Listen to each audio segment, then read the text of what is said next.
বরগুনার পাথরঘাটায় সড়ক দুর্ঘটনায় প্রাণ গেছে আপন ৩ ভাইয়ের। চাচার শ্বশুরবাড়িতে ঈদের পোশাক নিয়ে যাচ্ছিলেন তারা। মোটরসাইকেলে করে যাওয়ার সময় বিপরীত দিক থেকে আসা বাসের সাথে সংঘর্ষে ঘটনাস্থলেই মৃত্যু হয় তাদের। পুরো পরিবারে চলছে শোকের মাতম। এদিকে লক্ষ্মীপুরের সড়কে ঝরেছে মা ছেলের প্রাণ। ঈদের আনন্দ ভাগাভাগি করতে আত্মীয়ের বাড়ি পোশাক নিয়ে যাচ্ছিলেন আপন ৩ ভাই। সড়ক দুর্ঘটনায় ঝরল ৩টি প্রাণ। সকালে মঠবাড়িয়ায় নিজেদের বাড়ি থেকে মোটরসাইকেলে করে পাথরঘাটায় কেরাতপুরে চাচার শ্বশুরবাড়ি যাচ্ছিল শুভ, শান্ত এবং নাদিম।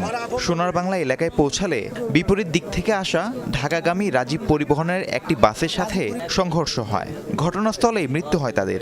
৩ সন্তান হারিয়ে দিশেহারা গোটা পরিবার।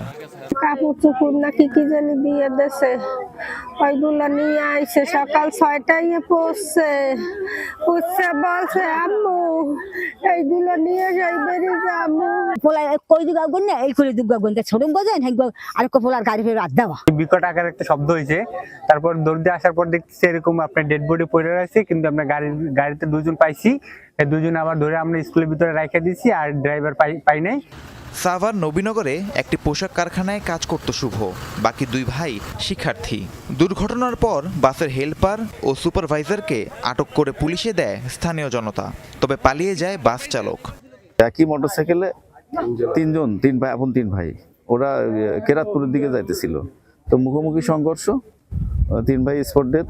আমরা আসছি, সরঞ্জাম সবকিছু দেখতেছি, পরবর্তী আইনগত ব্যবস্থা প্রক্রিয়াধীন। এদিকে লক্ষ্মীপুরে শুক্রবার মধ্যরাতে হাসপাতালে যাওয়ার পথে বাস চাপায় মা ও ছেলে নিহত হয়েছেন। আহত হয়েছেন 3 জন। রাহিম সারোয়ার, যমুনা নিউজ।